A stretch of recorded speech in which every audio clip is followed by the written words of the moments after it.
Hi everyone, this is Aparajita from evidyarthi.in. So let's continue our last topic of chapter number 8, women, caste and reform. ठीक है, तो हमारा last topic है the non ब्राह्मण movement. ठीक है, non ब्राह्मण वो होते हैं जो जिन्हें ब्राह्मण नहीं कहा जाता, जो किसी भी वर्ण में नहीं आते हैं और वो लोग कास्ट प्रेजुडिस कास्ट इन सब के ऊपर बातें नहीं मानते हैं. वो लोग मतलब इन सब चीजों के बारे में विद्रोह करते हैं, ये सब चीजें खत्म करने की कोशिश करते हैं. ठीक है, ईवी रामास्वामी ने कर फ्रॉम मिडिल क्लास, इनको पेरियर भी कहा जाता था, मिडिल क्लास फैमिली से थे और Sanskrit scriptures, ancient law, manuscripts, Manusmriti, Gita, Ramayanam, बहुत से अलग अलग तरीके की इन्होंने गाथाएं जो गीता उपनिषद सब कुछ पढ़ रखी थी.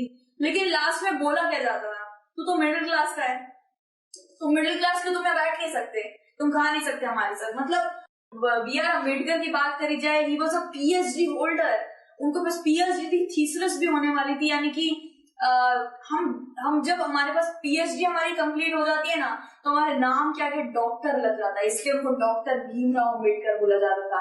He was a PhD holder still.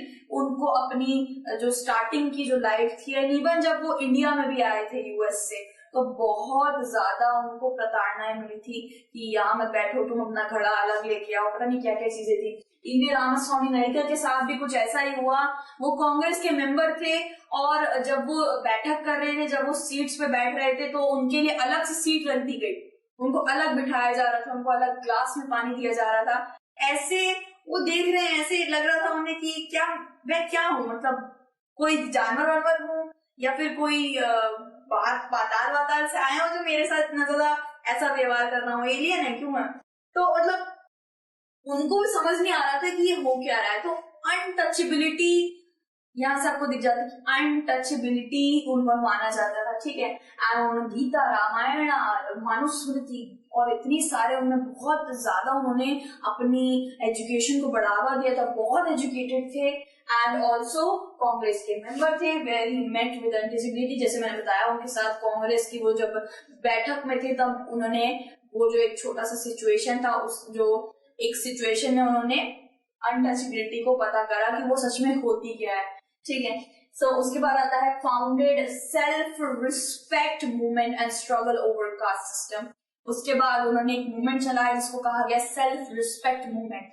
ठीक है, सो ये मूवमेंट करा गया, काफी ज्यादा स्ट्रगल्स करे गए एंड कास्ट सिस्टम का अबॉलिश हो गया. धीरे धीरे करके कास्ट सिस्टम खत्म करने लगे.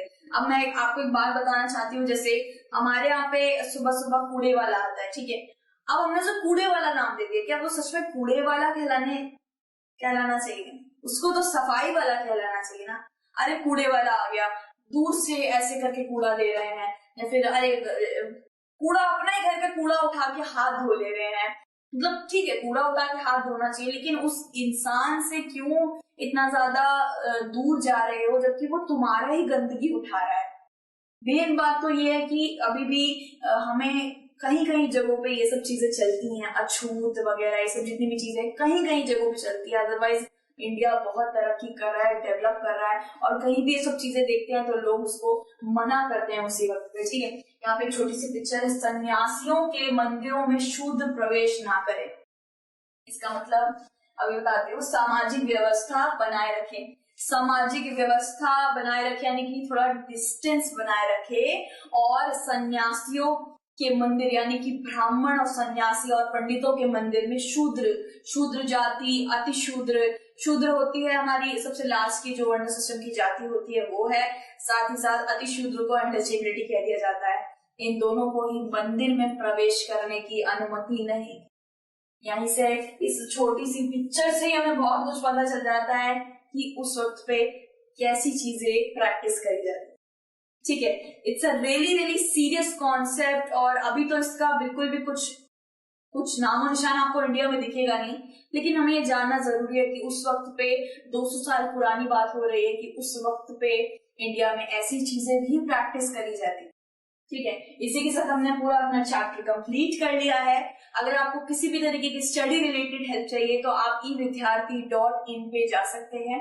पूरी वेबसाइट फ्री है, एमसीक्यूज आपको बुक्स मिल जाएगी और सैंपल पेपर्स और क्वेश्चन प्रीवियस ईयर्स के क्वेश्चन पेपर जितनी भी रिलेटेड आपको हेल्प चाहिए सब आपको वहां मिल जाएगी. ठीक है, do check it out. It's a free website and we will meet you in the next video with an awesome interesting chapter. Till then, take care. Bye bye.